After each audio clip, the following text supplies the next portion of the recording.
हाय बच्चा पार्टी, कैसे हैं आप लोग। मेरे ख्याल से आप लोग मस्त होंगे, ज़बरदस्त होंगे। तो हम लोगों ने लाइव प्रोसेस के अभी तक के सबसे इंपॉर्टेंट टॉपिक्स को कवर अप कर चुके हैं।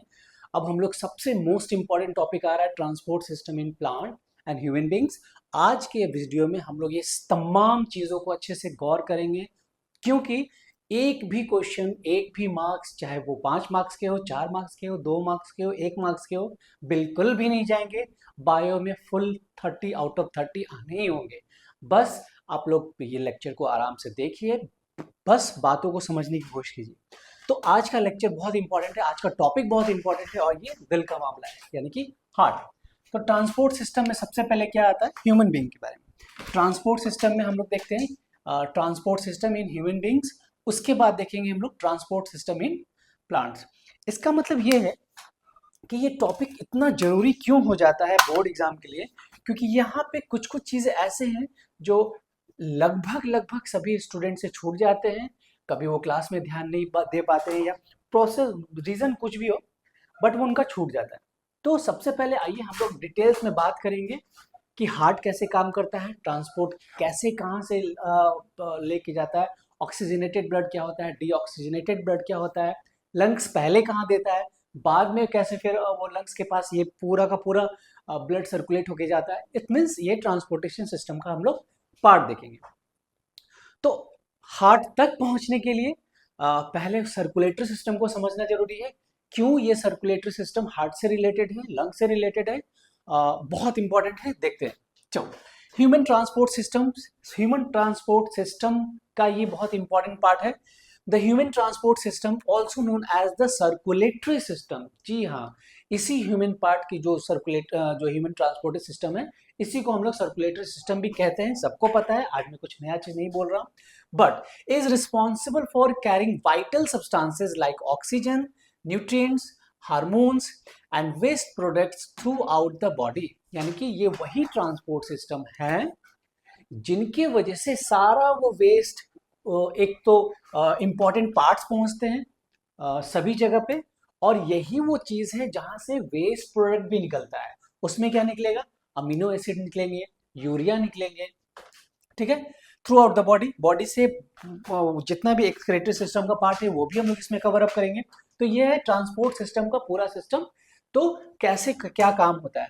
It consist of primary of the heart, blood and blood vessels. इसका मतलब जो ट्रांसपोर्ट सिस्टम है ये मेनली 3 कंपोनेंट है, heart, blood vessels and blood, ठीक है। तो ये चीज है blood. While the heart acts as a pump circulating blood, while blood vessels में भी 3 चीज, arteries, veins and capillaries, serves as the pathway for blood flow. इसका मतलब है कि आपके पास मोटर है, पाइप है, टैंक नहीं है, तो आप मोटर का यूज करके, पाइप का यूज करके वो पूरे का पूरी चीज को आप किसी टैंक में स्टोर करके नहीं रख सकते। उसी तरह पूरे बॉडी तक ब्लड को पहुंचाना है तो लंग्स नहीं पहुंचा पाएगा, बट लंग्स ही वो काम करता है जो पूरा का पूरा फिल्ट्रेशन कर देता है। बट तो फिर क्यों लंग्स हर एक बॉडी तक क्यों नहीं पहुंचा पाता। उसका रीजन ये है कि लंग्स के पास इतना पावरफुल मशीन नहीं है। मान लो कि वो एक पंप नहीं है, पंप का काम करता है हार्ट, हार्ट पंप का काम करते हुए, इसलिए वो लंग्स को हेल्प करता है। लंग्स बोलता है हार्ट को कि हमने पूरा का पूरा सब चीज करके आपको दे दिया है, अब आपका काम है कि ये सारी चीजों को टॉप टू टो, यानी कि हेड टू बॉटम, सभी जगह तक ये आपका काम है। एक एक सेल तक, चाहे वो ऊपर हो चाहे वो एकदम लास्ट पॉइंट हो, वहां तक पहुंचाने का काम आपका है। क्यों? क्योंकि ये एक बहुत पावरफुल मशीन है। जी हाँ, एकदम पावरफुल मशीन है। इसीलिए इस पूरे सर्कुलेटरी सिस्टम में हार्ट, वेजल्स, वो कनेक्टिंग ट्यूब एंड ब्लड, किसको फ्लो करके ले जाना है। सिमिलरली ब्लड वेसल्स में भी 3 चीज आते हैं, arteries, veins and capillaries. Arteries का क्या काम है, वेन्स का क्या काम है, कैपिलरीज का क्या काम है, ये हम लोग अच्छे से पढ़ेंगे अभी। उसके बाद आता है ह्यूमन सर्कुलेटरी सिस्टम। ह्यूमन के सर्कुलेटरी सिस्टम में क्या होता है। तो सबसे पहला point, the circulatory system in human is the main transport system. Main transport system circulatory system का यही होता है। एक्सक्यूज मी, दूसरा होता है द ब्लड कैरीज ऑक्सीजन। अब ये जो ब्लड लेकर जा रहा है हार्ट, उसमें क्या क्या रहेगा? सब कुछ ही रहेगा, बट वो देख लेते हैं। सबसे पहले क्या होगा? ऑक्सीजन होगा। उसके बाद होगा डाइजेस्टेड फूड होगा, जो भी फूड पचा हम लोग न्यूट्रिशन में देखें, उसके बाद रेस्पिरेशन में देखें तो यही वो डाइजेस्टेड फूड है। ब्रीदिंग में देखें कि ये ऑक्सीजन गया। And other chemicals like hormones and enzymes to all parts of the body, यानी कि ये जो ब्लड है जिसको कि हार्ट पूरे शरीर तक पहुंचाएगा, वो ब्लड क्या काम करता है? तो वो ब्लड इन्हीं सब ऑक्सीजन को, डाइजेस्टेड फूड को, केमिकल्स को लाइक हार्मोन्स, एंजाइम्स, वो सभी चीज बॉडी के लास्ट तक पहुंचाएगा। थर्ड देखते हैं, it also takes away waste minerals, sorry materials like urea and CO2। It means जो गया वही निकलना है। और यूरिया, यूरिया किस फॉर्म में निकलेगा हम लोग बाद में देखेंगे, एक्सक्रीटरी सिस्टम में बिल्कुल इसको देखेंगे। जो हम लोग यूरिन करते हैं, जो हम लोग वो यूरिया हो जाता है। और CO2, इसका मतलब वो वेस्ट चीज जो बॉडी को नहीं जरूरत है, वो बॉडी अपने अंदर स्टोर करके नहीं रखता है, उसको किसी भी तरीके से बाहर निकाल देना होता है। तीसरा, the human circulatory system consist of the heart, the organs which pumps and receives the blood, यानी कि हार्ट वही ऑर्गन है जो कि पंप करता है और सारे को इजीली ब्लड सप्लाई कर देता है। Blood and the blood vessels और tube through which the blood flows in the body, यानी कि इसको ब्लड वेसल्स कह सकते हैं, ट्यूब कह सकते हैं, जो भी चीज कह सकते हैं। बस उसका काम यही है कि वो पूरे शरीर तक एक ऐसा ट्यूब चाहिए, पंप, उस पंप को, हार्ट को, जिससे कि पूरे शरीर तक ब्लड का सर्कुलेशन हो विदाउट एनी इंटरफेयर। ठीक है, आगे चलते हैं। आगे ये वो पार्ट है जहां पे हम लोग देखेंगे, क्या देखेंगे? मान लो ये है लंग्स, ठीक है, ये है लंग्स और हार्ट। तो इसी लंग्स, मान लो ये लंग्स है, इसी लंग्स से, इसी लंग्स से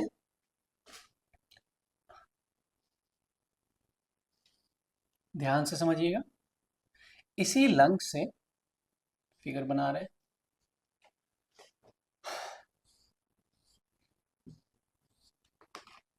ठीक है। बस अभी ध्यान से फिगर को समझिएगा, ठीक है। ये फिर ऐसे आएगा, फिर ऐसे जाएगा, और यहीं पे आपका एक और बॉडी ऑर्गन, मान लो यहाँ पर कुछ है, ये यहाँ पर आएगा। अभी पूरा का पूरा फुल प्रोसेस आपको समझ में आएगा। उसके बाद है यहाँ से ये जाएंगे ऐसे, ठीक है, फिर यहाँ से ये निकल के जाएगा ऐसे, ठीक है। बहुत ध्यान से देखिएगा इसको, ये फिगर इतना इंपॉर्टेंट है बोर्ड एग्जाम के लिए। अगर आप ये फिगर को समझ गए, पूरा हार्ट का पूरा सिस्टम समझ जाइएगा।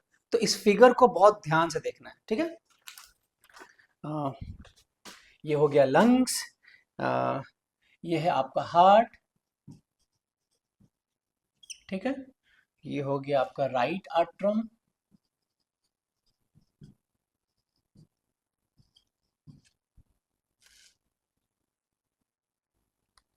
एट्रियम होता है,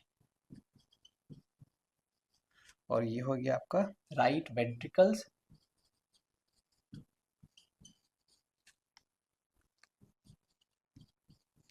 ठीक है। ये हो गया लेफ्ट आर्ट्रियम, और ये हो गया लेफ्ट वेंट्रिकल्स। चलो,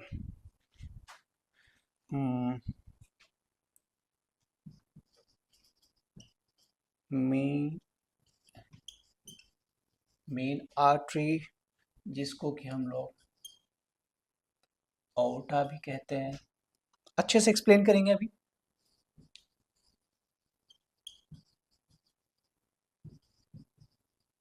ऑक्सीजनेटेड ब्लड, ठीक है, ये हो गया बॉडी ऑर्गन आपका, ये हो गया आपका मेन वेन, मेन वेन्स को बोलते हैं वेना कावा, मेन वेन्स को बोलते हैं वेना कावा, ठीक है। और ये लेके जाता है डीऑक्सीजनेटेड ब्लड, ठीक है। और ये लेकर क्या जा रहा है,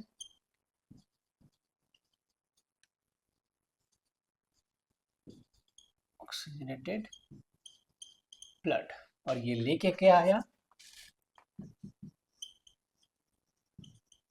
ऑक्सीजनेटेड ब्लड। ये बहुत इंपॉर्टेंट फिगर है, ठीक है। ठीक है, कोई दिक्कत नहीं है इसमें। चलो, ये क्या लेके आया, O2।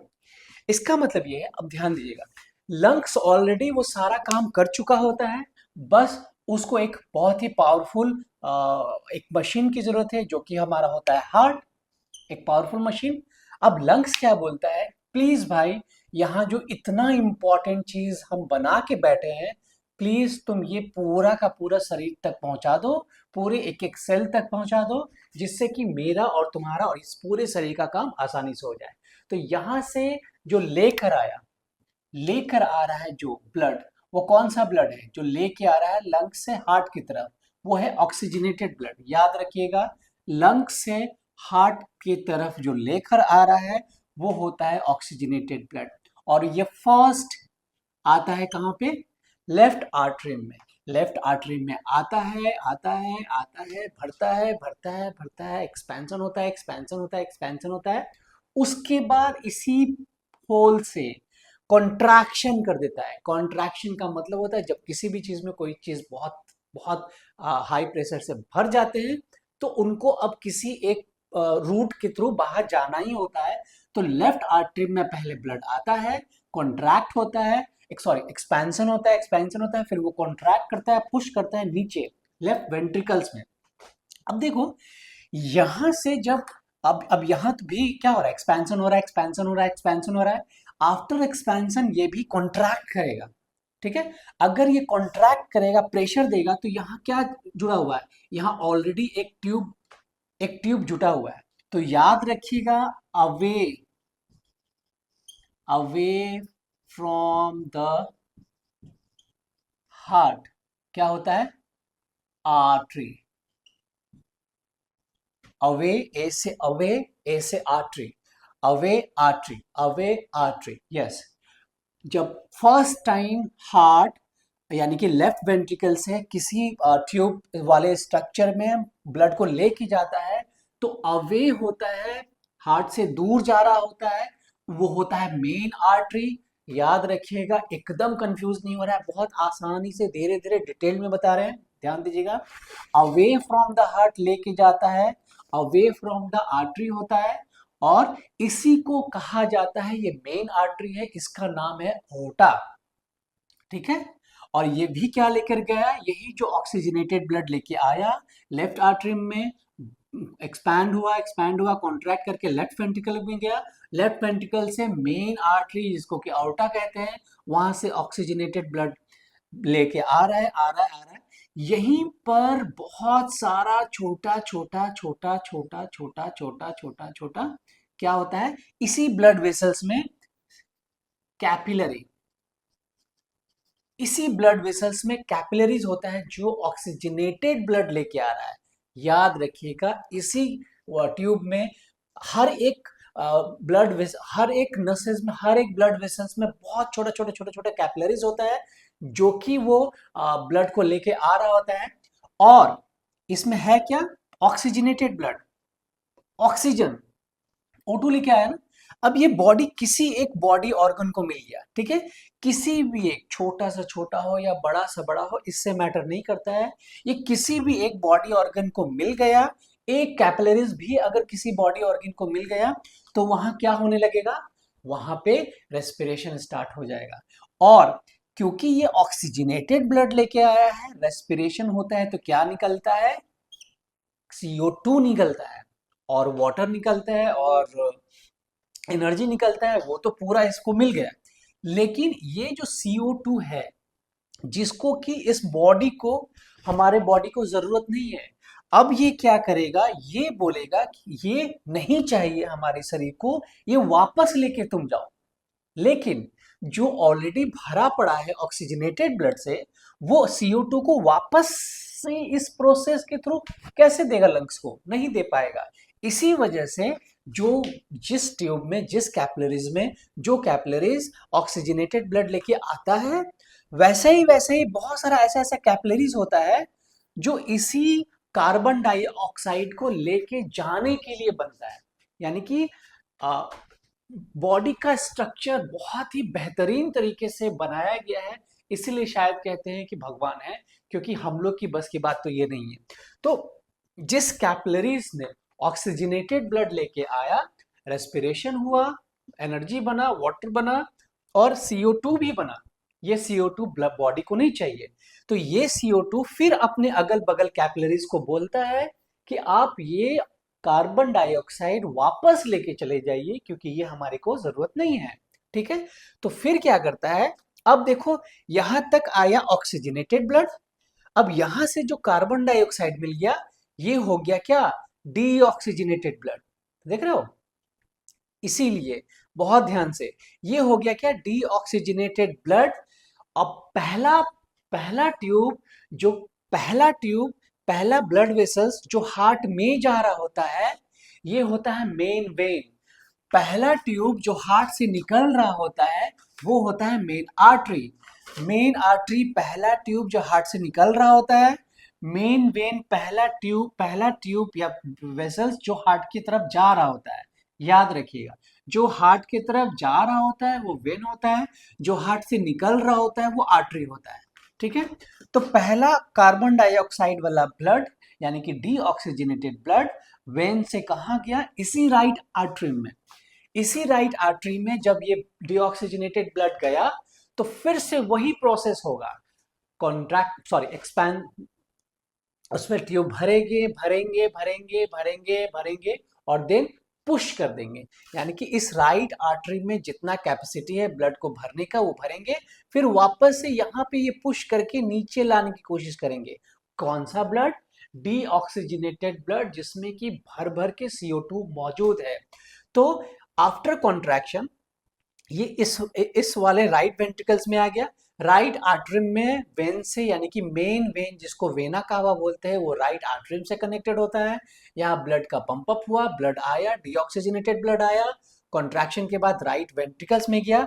अब ये वही हार्ट है जो पंप करके ले जा रहा है away from the heart, away from the heart लेके जा रहा है। और ये कौन सा ब्लड है? यही डीऑक्सीजनेटेड ब्लड है। और ये जो ब्लड है वापस से आपको लंग्स को दे देगा, और यही कंप्लीट सर्कुलेशन, कंप्लीट साइकिल होता रहता है, होता रहता है, होता रहता है।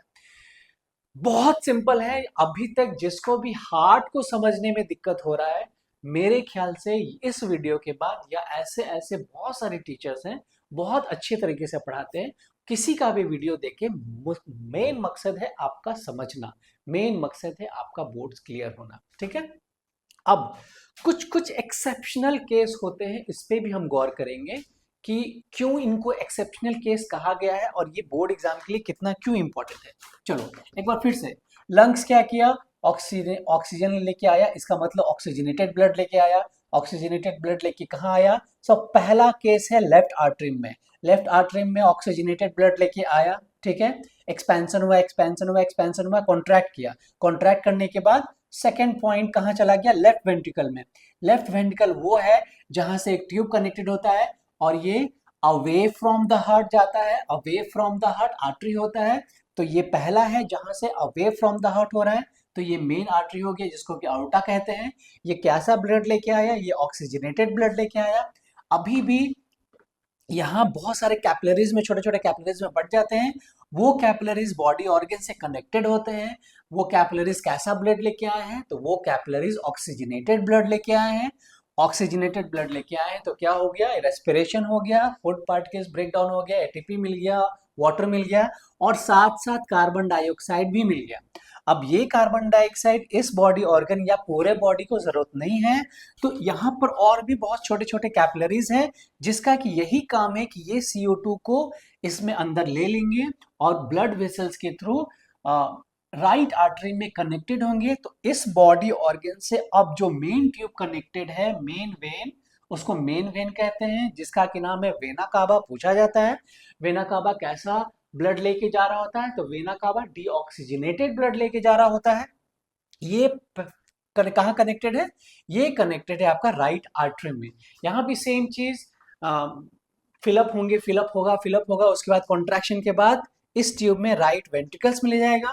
राइट वेंट्रिकल्स वो है लास्ट ट्यूब जहां से पुश करके ये फिर से लंग्स में चला जाएगा और ये कैसा ब्लड लेके जाता है? ये डीऑक्सीजनेटेड ब्लड लेके जाता है।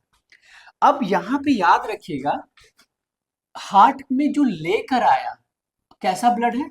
हार्ट में जो लेके आया ऑक्सीजनेटेड ब्लड है, ठीक है। तो जो लेके आता है वो होता है oxygenated blood, right. Away from the heart भी होता है, तो वो भी क्या होता है? अवे फ्रॉम द हार्ट, यानी हार्ट से जब लेके जा रहा होता है तो आर्टरी होता है।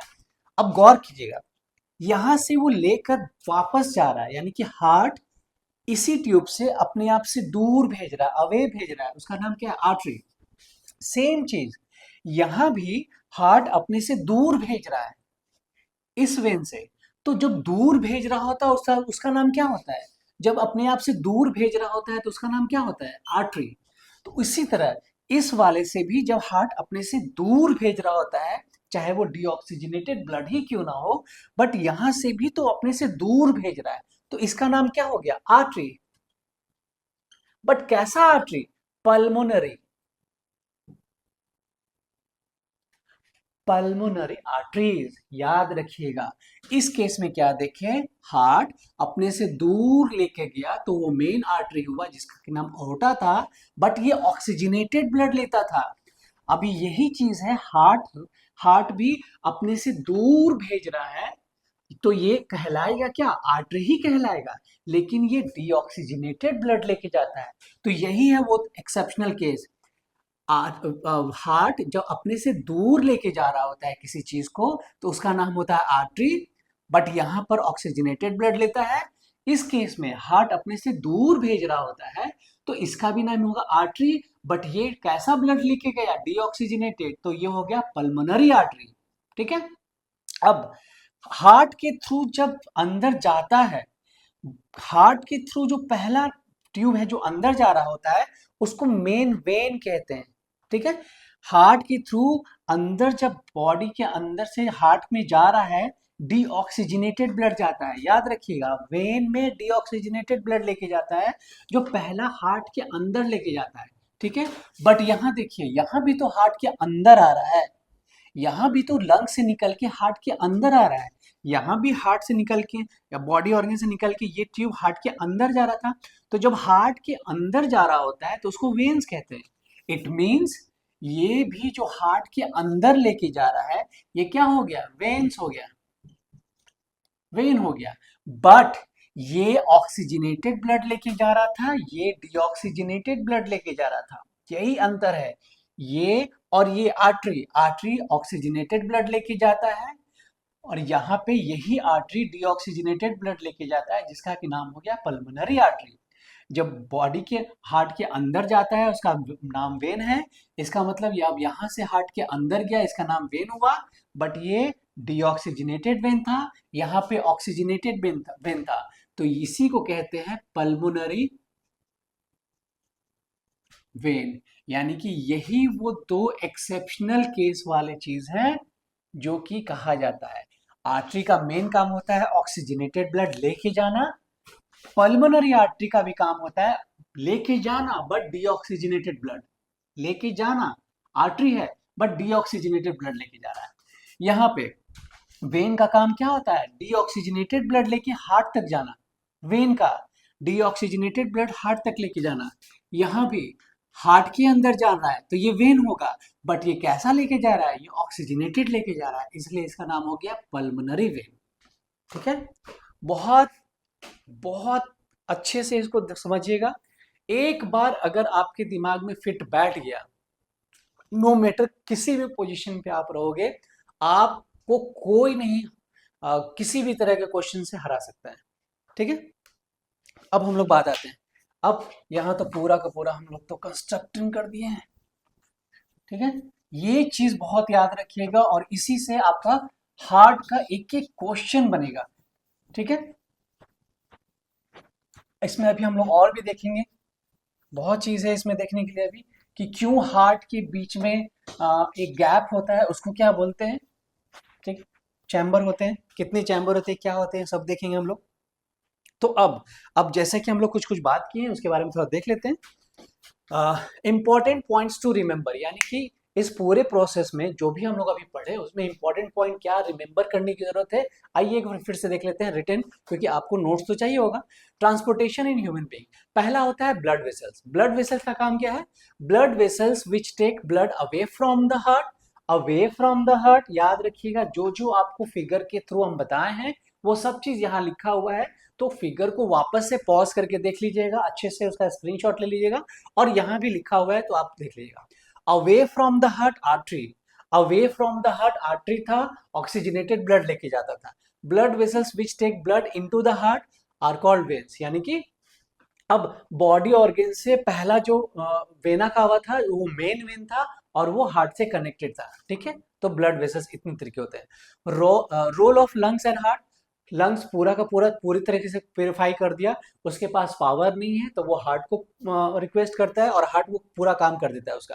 Through the lungs oxygenated blood goes towards the heart, lung से ऑक्सीजनेटेड ब्लड हार्ट में जाता है। ठीक है, the heart pumps this oxygenated blood through out all the parts of the organ, यानी कि यही है वो हार्ट का, क्योंकि हार्ट को पावरफुल पंप तो कहा ही गया है, यही वो है कि हर एक बॉडी पार्ट तक एकदम लास्ट तक लेके जाएगा। ठीक है, तीसरा है चैम्बर्स ऑफ द हार्ट, कितने चैम्बर होते हैं, 4 चैम्बर होते हैं। क्या क्या देखे हम लोग, फर्स्ट नंबर, सेकंड नंबर, यानी कि left atrium, left ventricles, right atrium, right ventricles. ठीक है, heart has 4 chambers separated by a big wall, इसी वॉल के बारे में बात कर रहे थे कि जो 4 चैम्बर होते हैं तो उसके बीच में हमने एक बड़ा सा स्पेस बनाया था।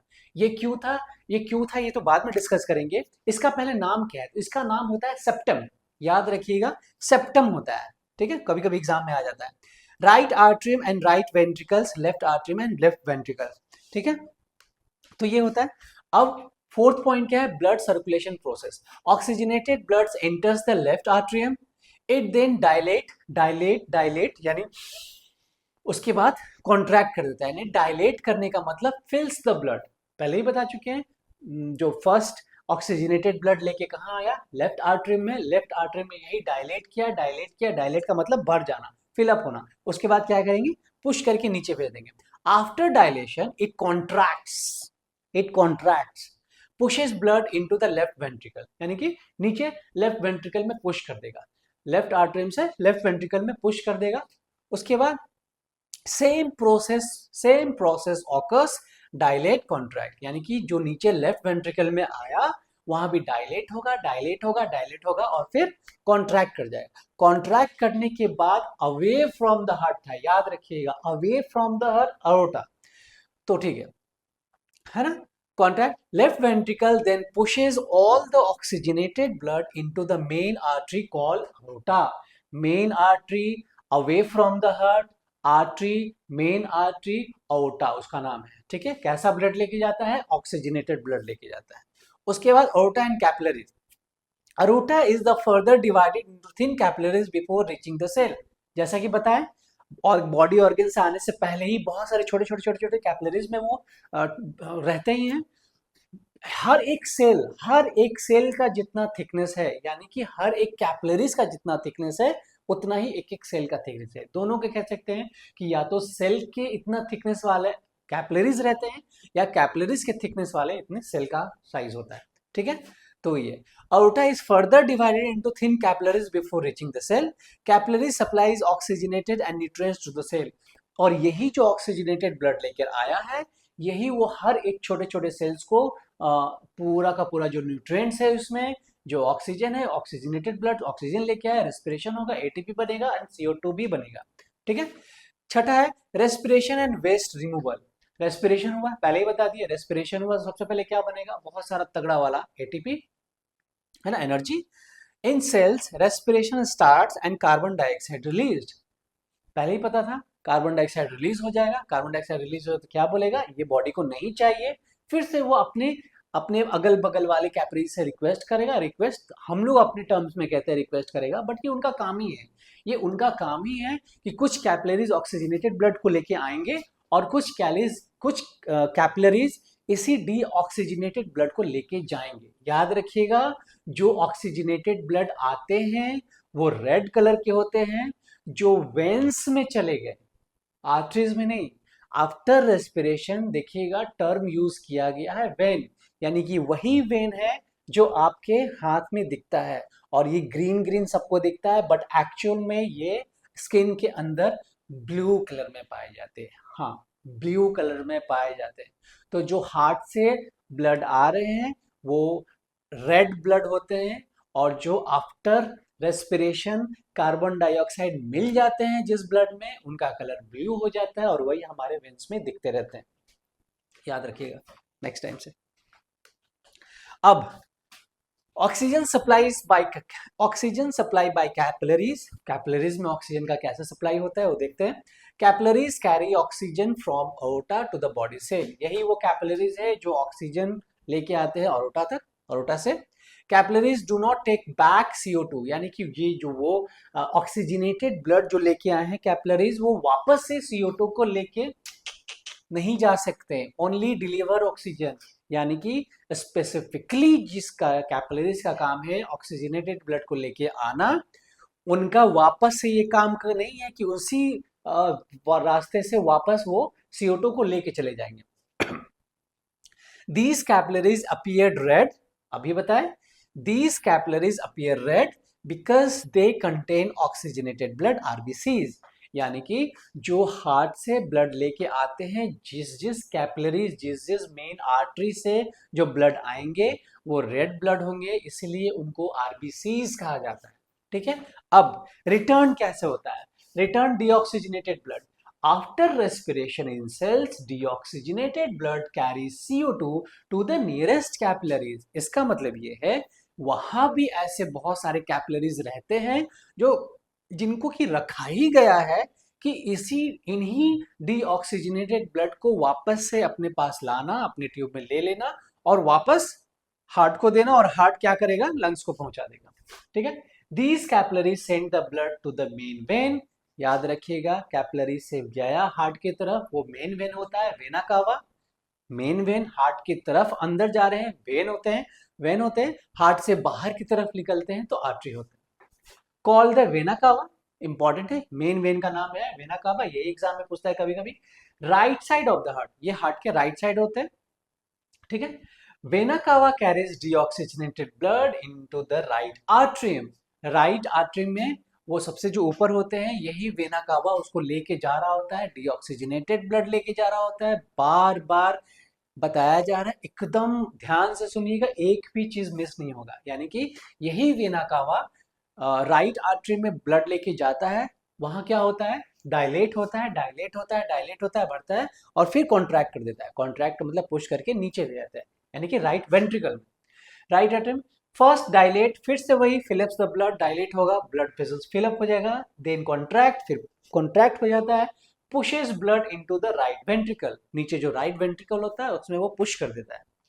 अब क्या होगा, अगेन डायलेट, फिर से राइट एट्रियम में भरेंगे, डायलेट होंगे और फिर कॉन्ट्रैक्ट कर जाएंगे, और यही वो है जो अवे फ्रॉम द हार्ट जाएगा लंग्स से।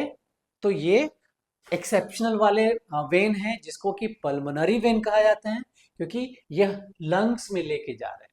ठीक है, again dilate then contract and pushes blood to the lungs, यानी कि ये डीऑक्सीजनेटेड, और यही पूरा का पूरा साइकिल है जो कंटिन्यूअसली चलता रहता है। तो हार्ट कभी भी इसीलिए सोता नहीं है, क्योंकि एवरी टाइम वो सब चीज करना होता है। अब क्यों, why heart has left and right side, heart के पास लेफ्ट और राइट साइड क्यों होते हैं और बीच में क्यों स्पेस होता है, क्योंकि इतनी मेहनत करने के बाद अगर मान लो कि ब्लड फिर से मिक्सअप हो जाएगा, तो ये हार्ट या हमारा बॉडी बर्दाश्त नहीं कर पाएगा। और फिर क्या ही फायदा होगा इतना मेहनत करके ऑक्सीजनेटेड ब्लड लाना, फिर कैपिलरीज में रेस्पिरेशन होना, एक एक टिश्यू तक, एक एक सेल तक, फिर आफ्टर रेस्पिरेशन CO2 का निकलना, फिर कोई और कैपिलरीज उसको लेके जाएगा हार्ट तक, फिर हार्ट उसको फिर से लंग्स तक पहुंचाएगा। इतनी मेहनत करने पर अगर सभी चीज अपनी अपनी जगह नहीं रहेगा तो फिर बेकार हो जाता है। तो इसीलिए कहा जाता है कि क्यों राइट और लेफ्ट साइड होता है। Left side of the heart deals only with the oxygenated blood. Left side जो ब्लड हार्ट होता है वो केवल और केवल ऑक्सीजनेटेड ब्लड से ही डील करता है। Right side deals only with the deoxygenated blood. आसान है, इसमें कुछ अलग से समझाने की जरूरत है नहीं। Mixing the two types of blood would be harmful, so they are kept completely separate.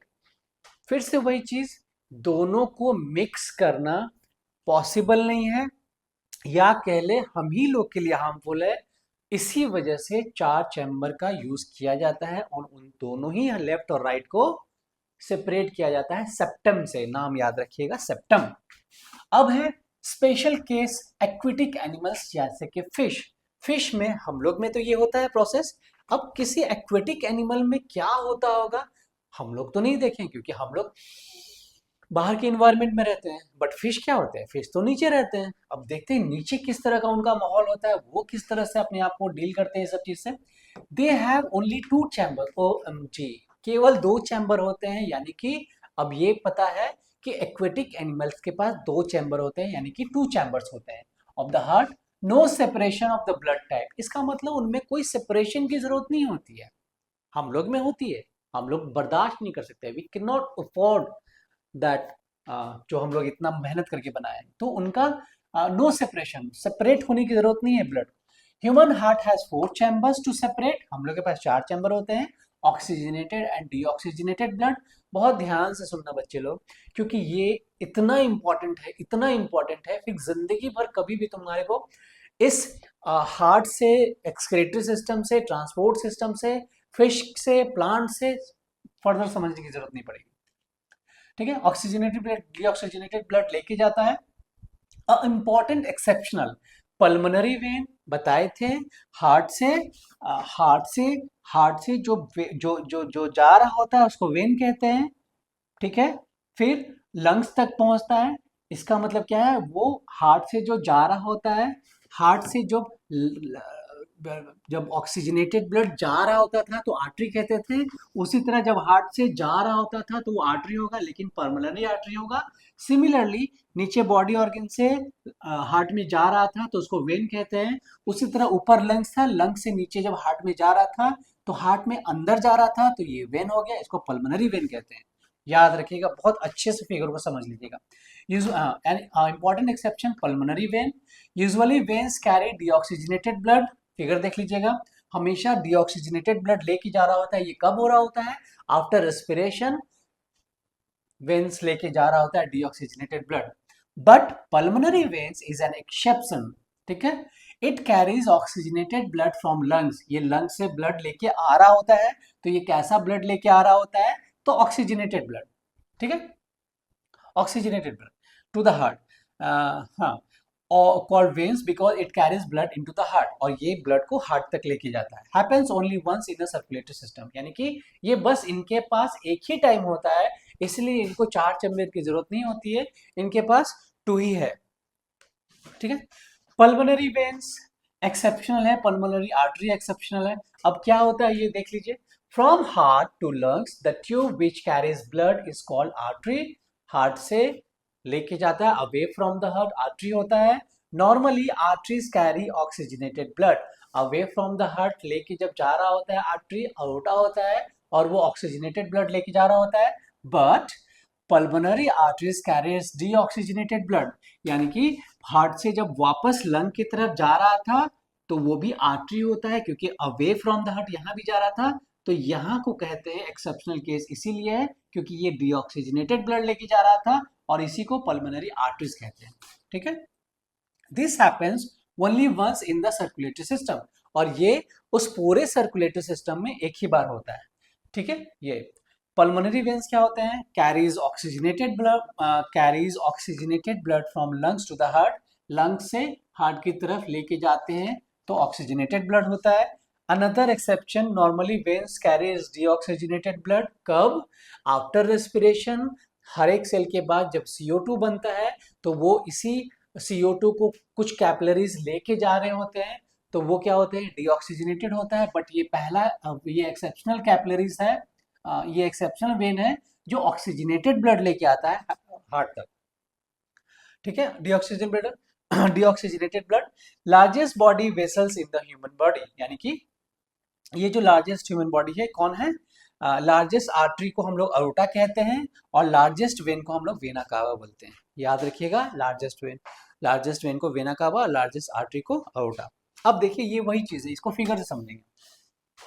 ये है लंग्स, ठीक है, ये लंग्स किसको दे रहा है, यहाँ लेके आ रहा है। ठीक है, और यहां से कहाँ जा रहा है, वापस, तो ये लेके आ रहा है अरोटा में। देखिए पूरा का पूरा रेड है, इसीलिए ये जितने भी रेड वाले पार्ट हैं ये अरोटा है, यानी कि वही ऑक्सीजनेटेड ब्लड है जो हार्ट से अवे फ्रॉम द जा रहे हैं, मेन आर्टरी अरोटा, यानी कि सारा रेड रेड रेड रेड जो भी है ये सब अरोटा है, मेन आर्टरी है। और जितने भी ब्लूइश वाले पार्ट आपको दिख रहे हैं ये है डीऑक्सीजनेटेड ब्लड, ये फिर से जाके लेके कहाँ जाएंगे, लंग्स को देंगे, लंग्स फिर से अपना काम करेगा और ये ऑक्सीजनेटेड ब्लड लेके आएंगे और ये होंगे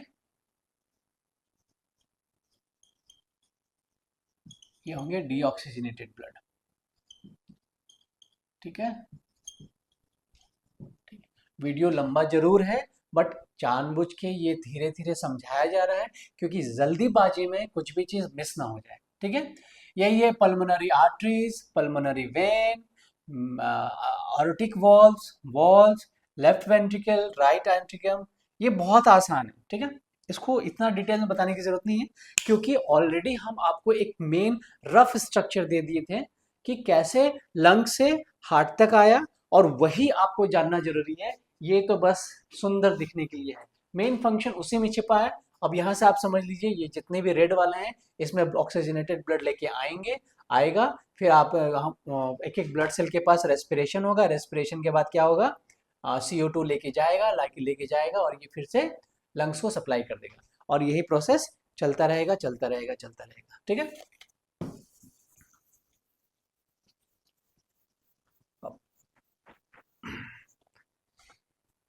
आगे देखते हैं।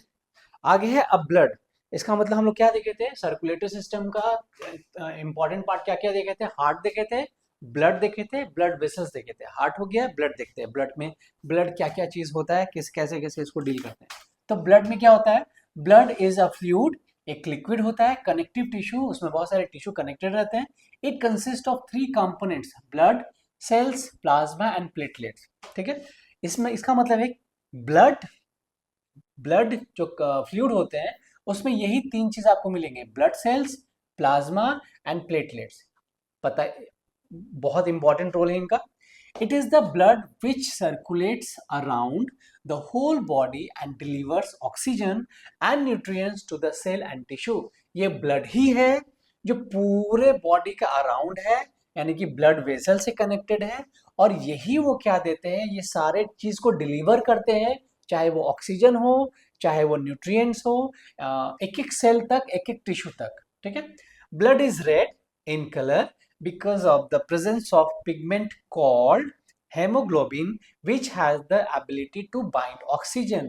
इसका मतलब हेमोग्लोबिन में ही ये एबिलिटी है, याद रखिएगा, हेमोग्लोबिन में ही ये एबिलिटी है कि वो बाइंड करके रखता है किसको, पिगमेंट को, रेड पिगमेंट को बाइंड करके रखता है हेमोग्लोबिन, है ना, ऑक्सीजन के साथ।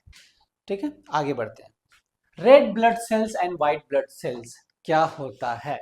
रेड ब्लड सेल्स जैसा कि नाम है, रेड ब्लड सेल्स पहले भी हम लोग देख चुके हैं। आर्टरी में जो ब्लड आते हैं वो रेड इन कलर रहते हैं, वेंस में जो ब्लड जा रहे होते हैं वो ब्लू रहते हैं। तो रेड क्यों रहते हैं? Most of the cells in the bloods are RBCs. Red blood cells are red due to the presence of red pigment called haemoglobin. इसका मतलब रेड कलर भी उसको इसी हेमोग्लोबिन से मिला है। Haemoglobin is the RBCs carries, यानी कि हेमोग्लोबिन जो है वो क्या कैरी करके ले जाता है? Oxygen in the blood from one part of the body to another. यानी कि हेमोग्लोबिन ही है जो ट्रांसपोर्ट यानी कि भार अपने ऊपर लेके इधर उधर हर एक बॉडी पार्ट में जाता है। RBCs are circular in shape, they do not have nuclei. यानी कि आरबीसी सर्कुलर इन शेप होते हैं और उनके पास न्यूक्लियस नहीं होता है। Red blood cells have a very short life time. RBC का छोटा सा लाइफ स्पैन होता है। Due to which they have to be produced in the bone marrow quickly. इसी वजह से क्योंकि उनका लाइफ स्पैन कम होता है, इसी वजह से उनको बार बार बनना होता है। और बोन मैरो इसलिए बहुत इंपॉर्टेंट होता है हमारे शरीर में, due to which they have to be produce in the bone marrow quickly. यानी कि बोन मैरो में क्विकली इनको होना होता है, रिप्रोड्यूस करना होता है। अब आता है white blood cells. White blood cells क्या होते हैं? White blood cells fight infections and protect us from disease. यानी कि ये दिखने में भले ही आपको सफेद लग रहा है, लेकिन इसका बहुत ही इंपॉर्टेंट रोल है। ये फाइट करता है, डिजीज से बचाता है, जर्म से प्रोटेक्ट करता है। They fight against germs and other foreign bodies, है ना, विच कॉजेज डिजीज। इसका मतलब याद रखिए, जब आपको नेक्स्ट टाइम फीवर हो तो आप खुश होइए। मतलब जनरली खुश तो नहीं होना चाहिए, बट फीवर हमारे को इंडिकेट करता है कि हमारे शरीर में कुछ फॉरेन, जो इसको कि नहीं जानता है हमारा शरीर, वो इंटर कर चुके हैं और हमारे यही वाइट ब्लड सेल्स उससे लड़ रहे हैं। और लड़ने की वजह से जो गर्मी उत्पन्न होता है, हिंदी में जो गर्मी, जो जो हीट जनरेट होता है, उसी को हम लोग कहते हैं अरे हमारा बॉडी तो गर्म लग रहा है। तो गर्म होने की वजह यही है कि हमारा बॉडी किसी अननोन वायरस से लड़ रहा होता है। ठीक है, दे फाइट, ये तो हो गया। Some WBCs can digest foreign bodies, other manufacture antibodies to fight infections and provide immunity. यानी कि कुछ WBC है वो या तो डाइजेस्ट कर जाते हैं जो बाहर से वो अननोन सोर्सेज से आए हैं, और कुछ एंटीबॉडीज हैं जो इसी इन्फेक्शन से फाइट करते हैं और हमारे बॉडी को इम्यून करते हैं, इम्यूनिटी देते हैं। WBC आर सर्कुलर और इरेगुलर इन शेप। जैसे कि रेड ब्लड सेल्स है वो सर्कुलर होता है इन शेप। WBC सर्कुलर भी हो सकते हैं या किसी भी शेप के हो सकते हैं। They have nuclei through the shapes differ according to the function of the cell. They are lesser in the numbers of RBC. यानी कि व्हाइट ब्लड सेल्स कम मात्रा में पाए जाते हैं आरबीसी के according comparatively.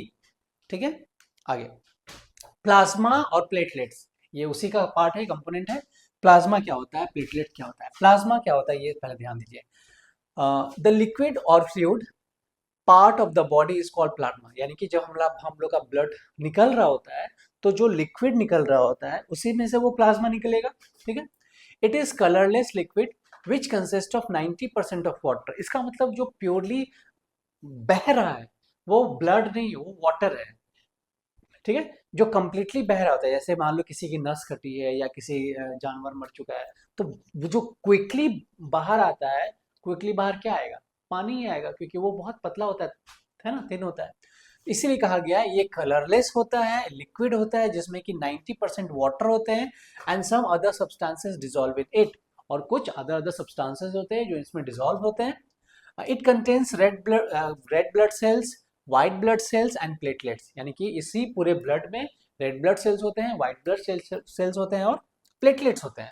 It also contains protein, digested food, common salt, waste product, CO2 and the urea of the hormones. यानी कि ये इसमें वो सब भी रहते हैं जो कि हमारे बॉडी को जरूरत होती है, बट किसी कारण से ब्लड निकलने लगता है तो उसके साथ ये सब भी निकल जाते हैं। ठीक है, अब है प्लेटलेट्स का क्या काम है। हम लोग जैसे पता है platelets are tiny fragments of the special cells form in the bones marrow. यानी कि ये बोन मैरो में बनते हैं प्लेटलेट्स। इनका क्या काम है? दे do not have nuclei, they help in the clotting. ठीक है, यानी कि जब भी जख्म हो जाती है, हम लोग को कट छिल जाता है, तो आफ्टर सम टाइम्स यहाँ पर कुछ हार्ड हार्ड थिंग्स जिसको कि बोलते हैं, अरे खून जम गया, खून जम गया। तो खून जो जमता है वो प्लेटलेट्स के वजह से ही जमता है। ब्लड इन कट्स और वुंड, जो कि कट हो जाते हैं, जो वुंड हो जाते हैं, तो इसी प्लेटलेट से वो वहां पर आकर के खून को ज्यादा बहने से मत रोकता है, तो ये आकर के अपने आप को स्टोर कर लेता है। All blood cells are made in the bone marrow, यानी कि बार बार जिक्र हो रहा है बोन मैरो का। तो जितने भी ब्लड सेल्स हैं ये बोन मैरो में बनते हैं from the cells called stem cells, और इनको कहा जाता है स्टेम सेल्स। अब दूसरा है, तीसरा है ब्लड वेसल्स। ब्लड वेसल्स क्या है देख लेते हैं, ठीक है। तो ब्लड वेसल्स में आएंगे सबसे पहले आर्टरी। आर्टरी क्या काम है? They carry blood from the heart to all parts of the body. Since they receive the blood directly from the heart, away from the heart artery होता है, यानी कि ये हार्ट से डायरेक्टली उनको मिलता है, which has a very high pressure, they are thick walled। अब मान लो, एक्सक्यूज मी, कि मान लो कि कोई पंप है और पंप से डायरेक्टली सबसे पहला ट्यूब में पानी बहुत फोर्स के साथ जा रहा है, तो वो जो ट्यूब होगा वो पतला होना चाहिए कि मोटा होना चाहिए, थिक होना चाहिए, थिन होना चाहिए कि थिक होना चाहिए? ऑब्वियसली पंप उसको बहुत हाई प्रेशर के साथ ब्लड दे रहा होता है हार्ट, तो उसको थिक होना ही होगा, वरना वो कोलैप्स कर सकता है, टेयर अप हो सकता है, और हम लोग मर सकते हैं। इसी वजह से उनके वॉल थिक होते हैं, ठीक है। किससे? आर्टरीज के, क्योंकि वो डायरेक्टली हार्ट से उनको मिल रहा होता है। The main artery is called aorta। Main artery को aorta कहते हैं। Carries oxygenated blood from the left ventricles to all parts of the body. बहुत ध्यान से सुनिएगा, बहुत इजी है, बट अगर ध्यान दीजिएगा तो, ठीक है। The pulmonary artery is connected to the right ventricles which carries deoxygenated blood from the right ventricles to the lungs, यानी कि राइट वेंट्रिकल्स से लंग्स की तरफ जुड़ा होता है। याद रखिएगा, ये लेफ्ट है, ये राइट है, अकॉर्डिंग टू फिगर, मेरे नहीं आपके नहीं, ये लेफ्ट है, ये राइट है।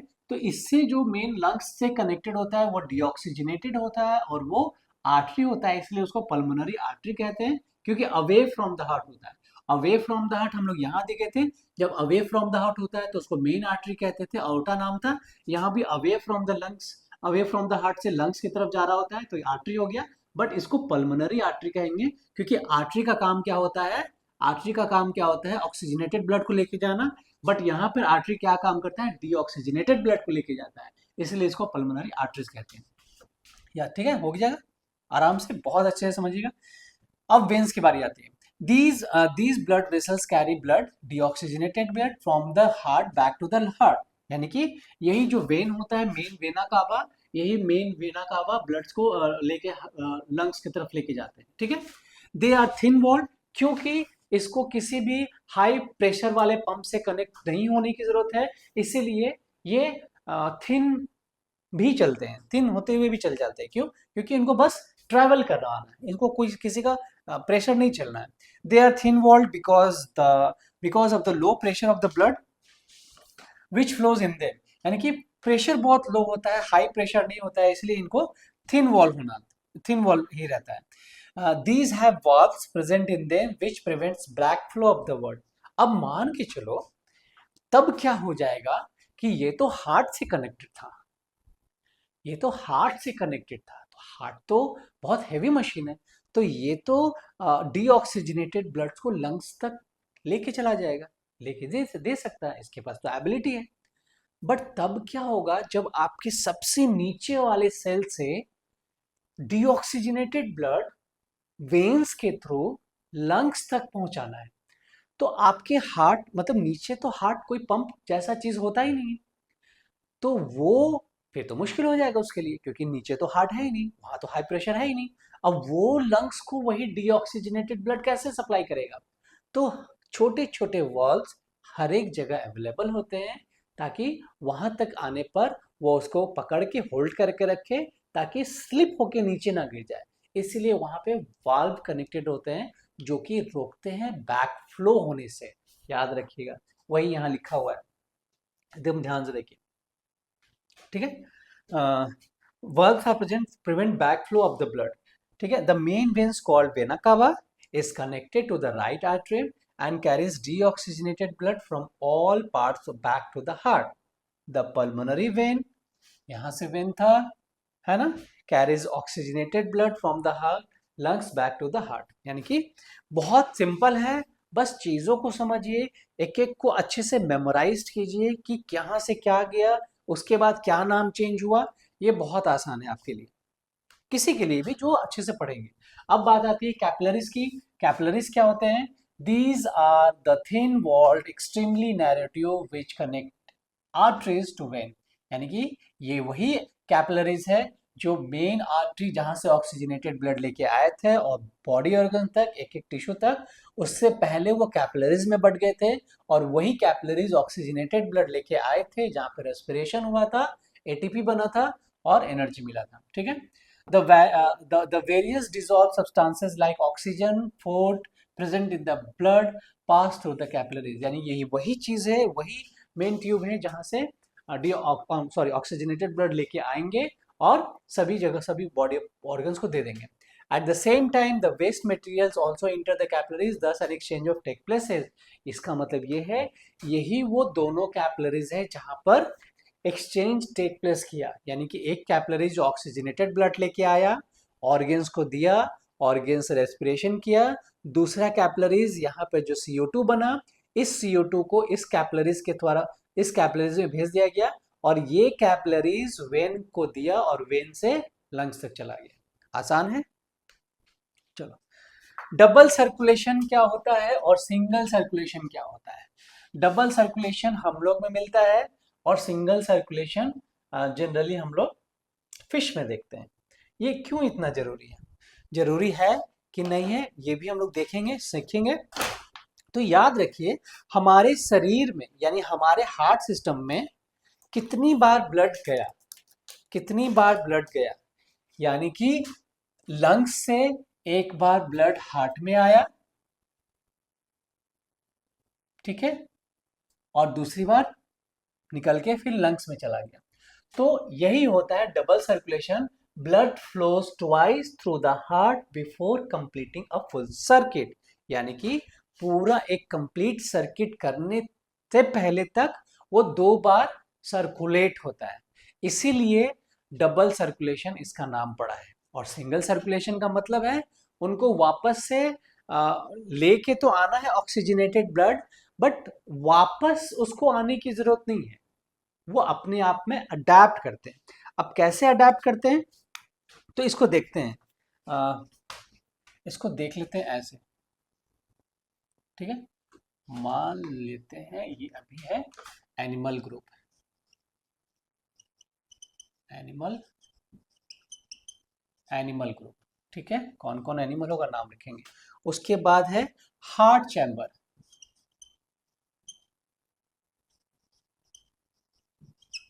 हार्ट चैम्बर है ना। उसके बाद है सर्कुलेशन टाइप,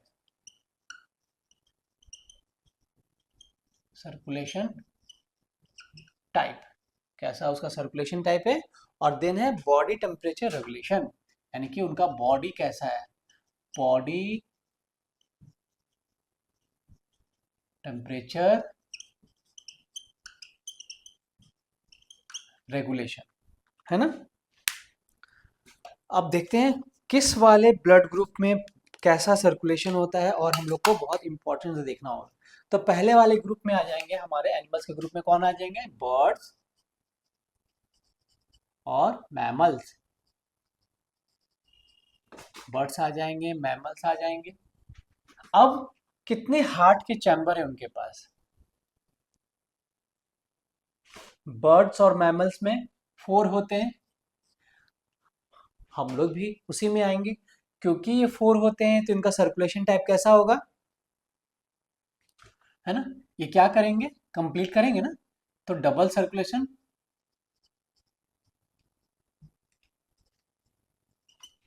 अब इनका बॉडी रेगुलेशन क्या होगा? मान लो कि हम लोग अपने आप को किसी भी सिचुएशन में, किसी भी टेम्परेचर में अडेप्ट नहीं कर पाते, तो क्या हम लोग मर जाएंगे? बस यही काम है हम लोग का कि जन्म लिया और मर जाएंगे? नहीं। जब हम लोग 4 चैम्बर वाले जो जितने भी जानवर होते हैं, जिनका की कंप्लीट डबल सर्कुलेशन होता है, उनका बॉडी टेम्परेचर का रेगुलेशन कैसा होता है? इट मीन्स, इसको ऐसे समझो कि जब भी आप घर में गर्मी के समय में AC तो सब चलाते हैं, ठीक है, चिल्ड करके चलाते हैं। मान लो कि रूम का टेम्परेचर बहुत चिल्ड हो गया है, तो आप फिर भी क्या ऐसे ही सोए पड़े रहेंगे? नहीं, हम लोग अपने आप को अडेप्ट नहीं कर पाएंगे उस पूरे घर के माहौल में। तो हम लोग क्या करते हैं, ठंडी लग रही है, चादर लाओ चादर लाओ चादर लाओ, तो हम लोग कम से कम उस कंबल पे या उस ब्लैंकेट को यूज करके अपने आप को अडेप्ट कर लेते हैं।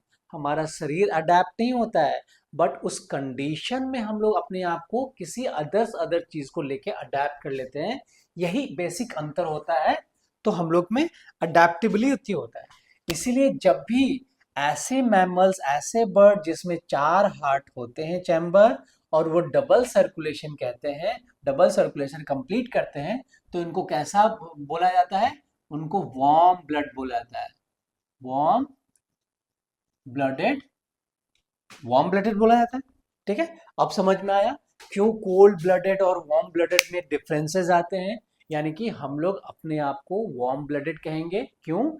क्योंकि हम लोग का बॉडी रेगुलेशन जो टाइप है वो किसी चीज से अडेप्ट नहीं करता है। हम लोग उस सिचुएशन के अकॉर्डिंग अपने आप को अडेप्ट करवाने की कोशिश करते हैं किसी मटेरियलिस्टिक चीज से। ठीक है, उसके बाद क्या आता है? उसके बाद आता है एम्फीबियंस और रेप्टाइल्स। एम्फीबियंस और रेप्टाइल्स, ये बोर्ड्स में आ जाता है, इसीलिए आप लोग को थोड़ा सा इसको वॉचफुल रहना है। रटने की जरूरत नहीं है, वॉचफुल रहना है। इनमें कितने हार्ट चैम्बर होते हैं? इनमें 3 हार्ट चैम्बर होते हैं। इनमें कैसा सर्कुलेशन टाइप होता है? क्या ये डबल करते हैं? नहीं, 4 हार्ट चैम्बर वाले ही डबल करेंगे। उसके बाद ये करते हैं पार्शियल, पार्शियल डबल सर्कुलेशन। ठीक है, पार्शियल डबल सर्कुलेशन करते हैं। और इनका बॉडी रेगुलेशन टाइप क्या रहता है? इनको कोल्ड ब्लडेड कहेंगे। ठीक है, इसके बाद आ जाएंगे फिश, वही एक्वेटिक एनिमल के बारे में। इनमें हार्ट चैम्बर कितना होता है? 2। कैसा होता है? Single circulation. ठीक है, और ये भी कोल्ड ब्लडेड होते हैं। ठीक है, तो ये समझ में आया कि वार्म ब्लडेड कोल्ड ब्लडेड में क्या होता है?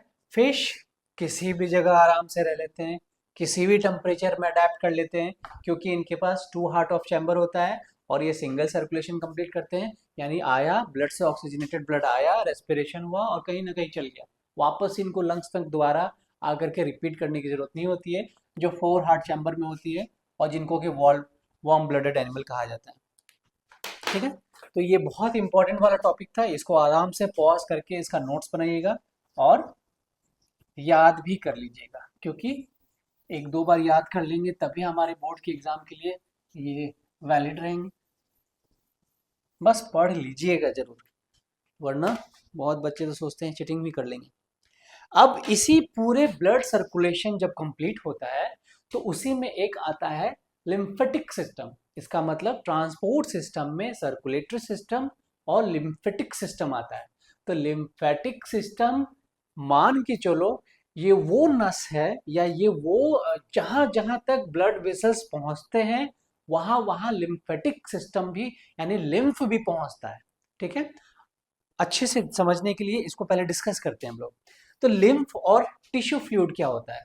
लिम्फ और टिश्यू फ्लूइड क्या होता है?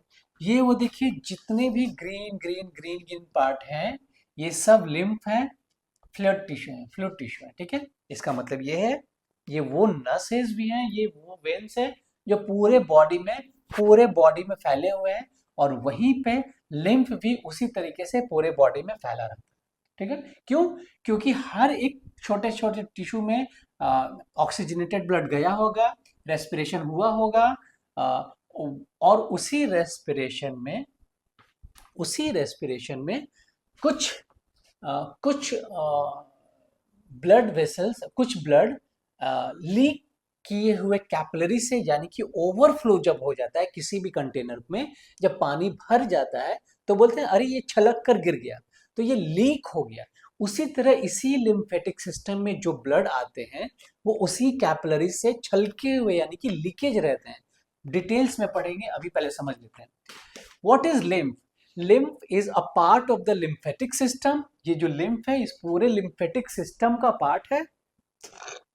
It is colourless fluid. ये कलरलेस फ्लूइड होता है, इसमें कोई कलर नहीं पाया जाता है।